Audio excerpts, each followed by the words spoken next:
Hi guys, this is Andy Morgan from Total Therapy Birmingham, back once more in my car and on video. I'd like to say rested and refreshed, but to be honest, that's part of the story of why I'm here. So, the last video was about reaching a breaking point and needing to rest. So I dropped the videos, dropped the stress of the videos, dropped the pressure on myself and said I would video organically. But as you're well aware, I didn't. I was still tired, I was still very busy, I was still working full tilt on all the other things, so in truth I didn't actually stop, I just dropped the videos and added the stress that I wasn't doing videos and I wanted to. So it didn't really plan out as I'd hoped. And in fact, I actually broke a little bit more. I've had a lower back pain for many years. Haven't had a problem with it for about the last 2 years. And it twinged. A little warning shot that it gives me when it's going to go properly. And when it goes, I'm on my back for a week. So it gave me a little warning shot, which just said, you haven't actually stopped.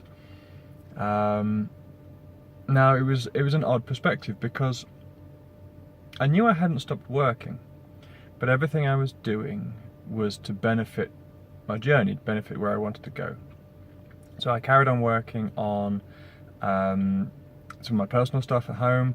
I was working on my research. I was communicating with people. I'm currently talking to on email the gentleman who was probably my biggest influence in acoustic healing. I mentioned him, Jonathan Goldman, and I am very proud and very pleased that I am now chatting to him. Well, I tend to be doing most of the talking, but he is responding in kind, and it's a two-way conversation, and it's something that I never thought I would do. So I'm really pleased at myself that I made that happen. And thank you to Jonathan for entertaining the ramblings of a very enthusiastic person. So all of this was great stuff, but I wasn't resting. I wasn't stopping, I wasn't slowing down. I was working very hard for myself and for my future, but I wasn't actually working on myself. So my back decided to tell me, and so I paid attention and I started to stretch, and then furthering from advice from Jonathan, I found a book that gave me a couple of kicks up the backside and a whole new perspective on things. And so I have properly stopped. The irony is that I'm now doing a video, but that's because I've properly chilled out and I'm not doing the other things. I've calmed down and I'm taking the time now for me. And there's a couple of exercises. I wanted to share a couple of the exercises with you guys that I'm doing. So it's very easy to say stop working, stop doing, but things still need to be done. The key is to find the balance in the day for yourself, finding that time for yourself and for your energies, the regrouping bit, the times when you're keeping yourself open to healing, the bits when you stop. Now, a lot of people say, well, you have to stop for days. If you work for days, you have to stop for days. You take a week off, you rest. It doesn't work like that, and life doesn't really work like that. We're on a bit of a grindstone, but life in general doesn't work like that. If you go back, the hundreds of thousands of years, and the hunter-gatherers went, well, if we just spend 3 days doing a good solid bit of hunter-gathering, then we can take a week off. It doesn't work like that. That's not how we live and how we work. So the key, and a lot of people will talk about meditation, and meditation is very valuable, very valuable, and it is something that I'm kicking myself that I will get back to this week. Promise. I'll tell you if I don't this week. But there are other ways. There are other small scale ways that you can do that are incredibly valuable. Anyone who's done any mindfulness work through their work or through the internet will know things like taking time for your morning drink. I mean, taking time, so when you have your cup of tea, cup of coffee, chai latte, whatever it is that you fancy, taking the time to actually taste it, being present in the moment and tasting it. Take your time to sip it. Become as it does the wine connoisseurs, and slurping and gargling, whatever. Who cares? But take your time to taste it. Take your time to be there in the moment, and everything else disappears. For those brief moments where you have your drink, there is nothing else but that drink. You can do it with your breakfast. There's chocolate meditations. There's raisin meditations, and they're just all about, just for a few moments, the world outside, everything disappears. And only one thing fills your headspace. Only one thing fills your intention entirely. And that's not just what does it taste like, how does it make me feel? What does it sound like as I eat it? What does it sound like as I roll it around? What does it look like? What are the colours, the textures, the depths, the shadows, the shades? Every nuance and every sense that you can get involved in that. And the more you do, the deeper you go. The more everything else falls away.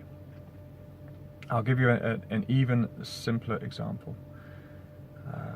I went out into my garden, and beautiful sunny day, much like today, beautiful green leaves, and the colours of everything was fantastic. It made me feel good. My cat came up, and I picked him up and gave him a cuddle. And I just decided to bask, a bit like a gecko. So I sat there holding my cat and stroking him like some cliche Bond villain, with my eyes closed and the sun just basking on my face, just beaming down on my face, and I felt the warmth and I felt relaxed. One of the great things with animals, of stroking animals, it is proven and is shown to reduce your heart rate. And so I felt relaxed, I felt calm, and I felt nice, and I enjoyed the moment. But the best bit was when I opened my eyes. And because I'd relaxed my eyes, I'd relaxed my head, I'd relaxed my muscles, I'd relaxed my senses. When I opened my eyes, all of the beautiful colours that I had seen previously were even more vibrant, they were even brighter. I could suddenly see more colour, more depth, more shade, more light than I had 2 minutes before. And it was an incredible moment that I have repeated, and I will repeat again. And it ties in with what came out of the book I was reading of, we spend so much of our time honing in on what needs to be done. We focus our attention, we focus our sight on what we're told we need to do. But we lose focus of everything else. You think of our eyesight as a whole. When we focus on things, it's the center part. We hone in on that center point and we focus in on that. But we have a peripheral vision. We have an amazing peripheral vision. And if we focus too much, and this links in with fear, when you have a fear moment, you get tunnel vision. And that's something that people say time and time again. You get tunnel vision. You get blinkered. Suddenly you can't see anything else that's around here. And that's incredibly limiting. And everyone just goes, oh yeah, I look around, I can see everything. No. You can see what you can see by your filters, or through your filters. If you close your eyes, you relax your eyes, you allow your eyes to relax, you allow your face to relax, and allow your ears to relax. This is what came out from the book I was reading. Allow the muscles in your jaw to relax, and relax the muscles around your ears and around your head, around your scalp. When you come back to the world and start to look and listen, you will hear more and you will see more than you did before that.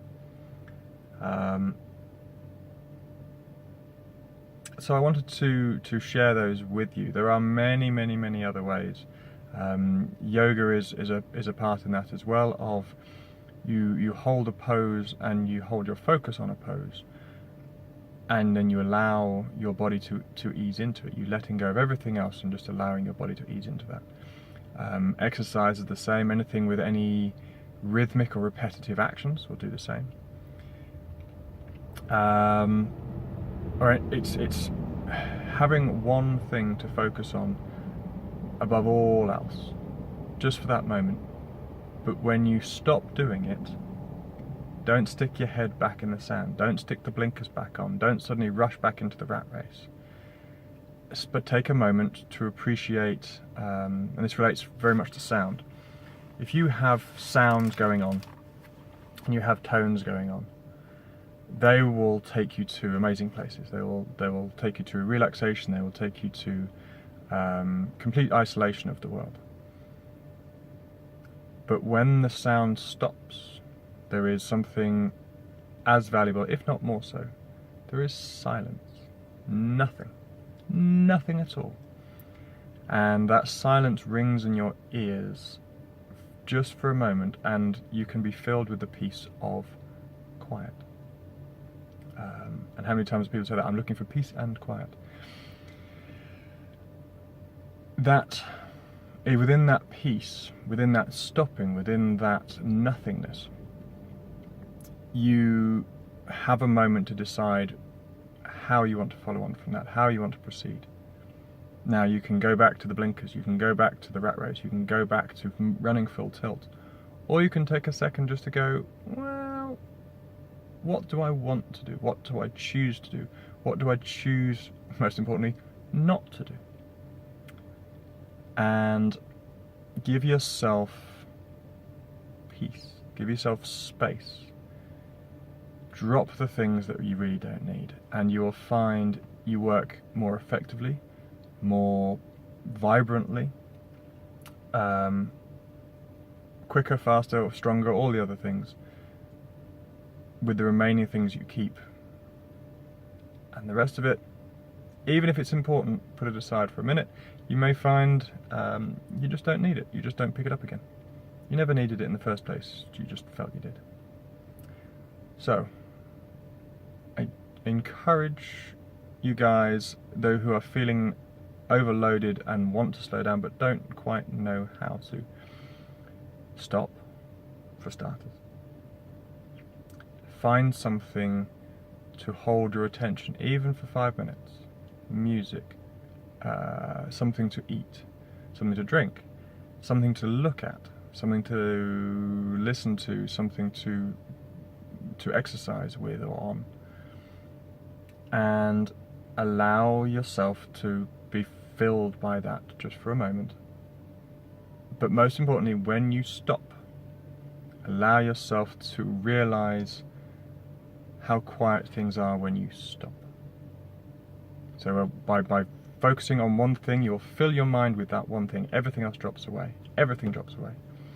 When you stop doing that one thing, everything is gone. Everything is gone. Now decide for yourself what you want to pick back up again. I'll leave that with you. I'm still working on myself, but I'm in a much better place just from the last 24 hours. And that was from a book. The beauty of a book and the knowledge in a book.